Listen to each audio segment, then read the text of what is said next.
Dans cet évangile d'aujourd'hui, nous voyons Jésus qui entre dans une maison à Capharnaüm et quand on sut qu'il était dans cette maison, beaucoup de gens accoururent et il n'y avait plus de place. Il y avait tellement de gens qu'ils se piétinaient les uns les autres. Et il y avait des personnes en bonne santé, il y avait des malades, il y avait des hommes, il y avait des femmes.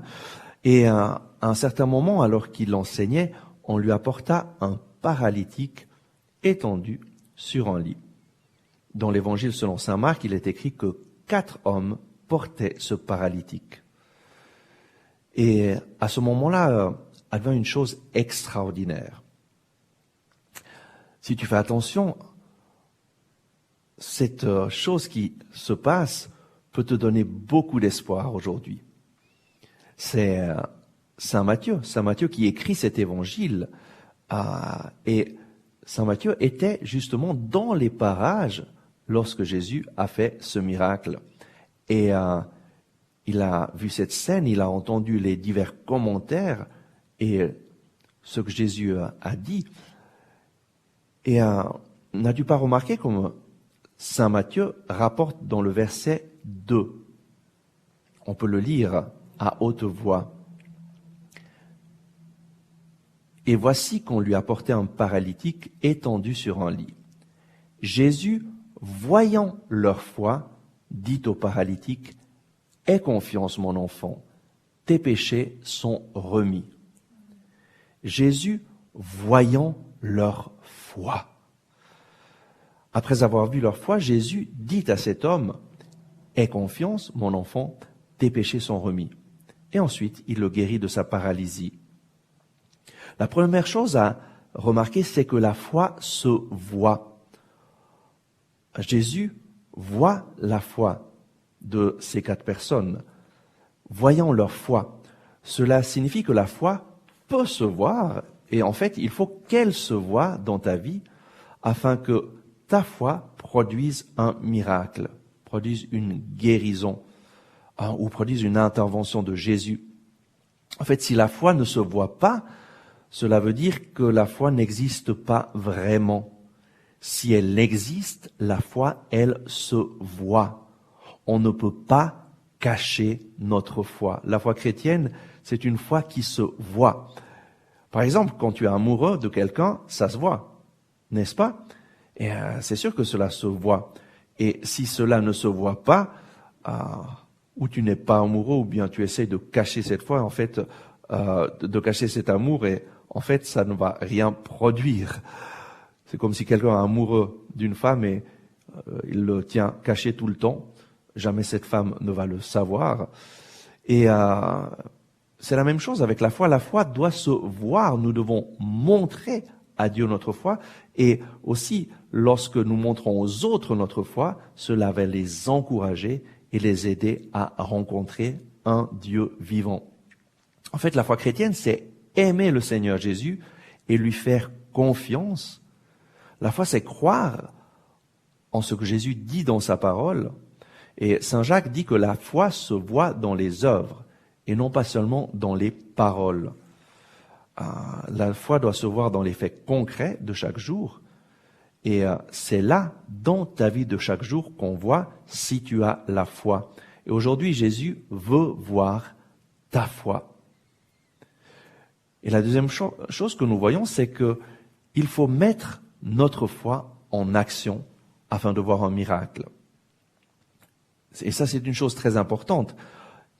C'est écrit que Jésus voit la foi de qui? Voyant leur foi.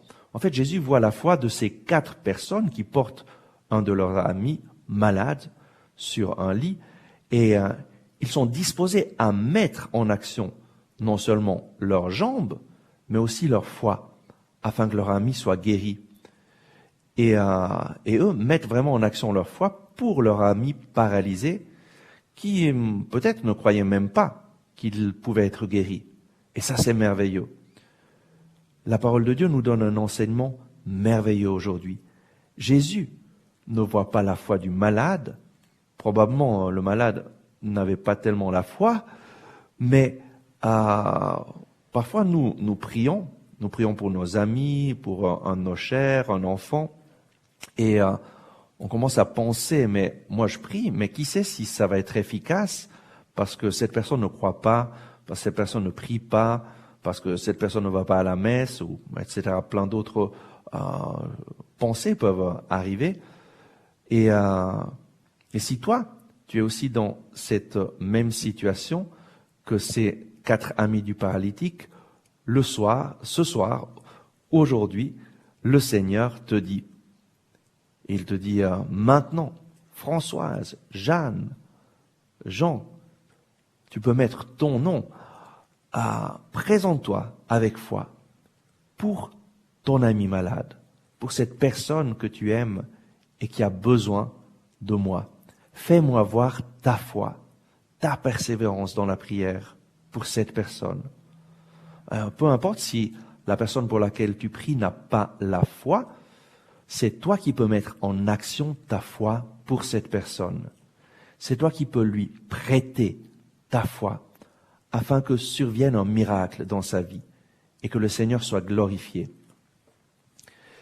Et en fait, une troisième chose que je voudrais te faire remarquer, c'est que ce paralytique a été porté par 4 de ses amis ensemble et non pas par une seule personne. Et qu'est-ce que cela signifie? Ça signifie simplement que Jésus agit à travers la foi d'une communauté qui prie. C'est la foi de la communauté des amis de cet homme qui obtient le miracle. Ces 4 amis mettent leur foi en action. Et donc c'est la foi de la communauté qui prie ensemble et non pas seulement celle d'une personne isolée qui a obtenu ce miracle. Voilà pourquoi nous prions ensemble aujourd'hui. Nous faisons cette maison de prière avec vous, chers auditeurs de Radio Maria Suisse Romande. Nous prions ensemble pour demander au Seigneur d'intervenir. Voilà pourquoi aussi nous faisons des messes pour les malades, mais nous prions tous ensemble. Ce n'est pas seulement le prêtre qui prie, ce n'est pas seulement moi qui prie, mais toute une communauté, toutes les personnes qui participent, et le Seigneur agit avec puissance. Et donc, en ce moment, nous sommes réunis tous ensemble à travers la radio, comme ces 4 amis.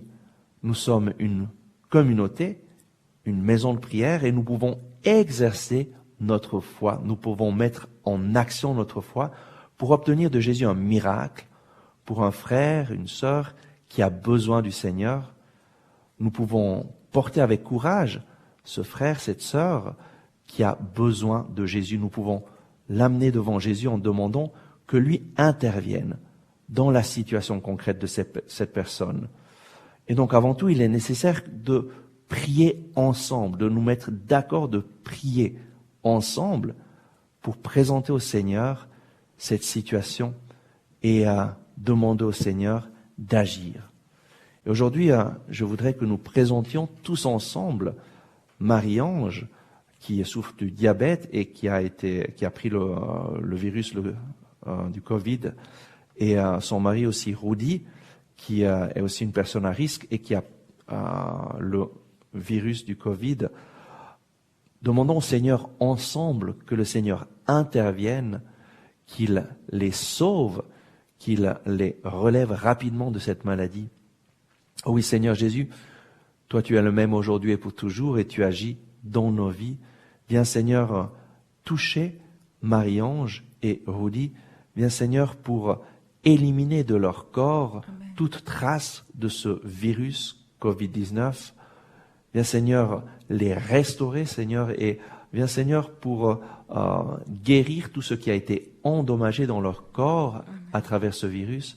Viens les relever pour qu'ils puissent faire l'expérience de ta guérison Amen. Et très rapidement être remis en bonne santé. Amen. Amen.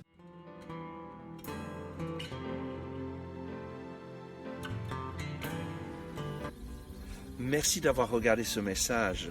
J'espère que vous l'avez apprécié. Nous mettons en ligne chaque jour de nouvelles vidéos pour vous inspirer et vous encourager. Donc, n'oubliez pas de vous abonner à cette chaîne, de cliquer sur le bouton j'aime et d'activer les notifications. Si vous avez aimé ce message, je vous invite à le partager avec vos amis. Ensemble avec ma communauté, nous prions pour vous et pour votre famille. À demain.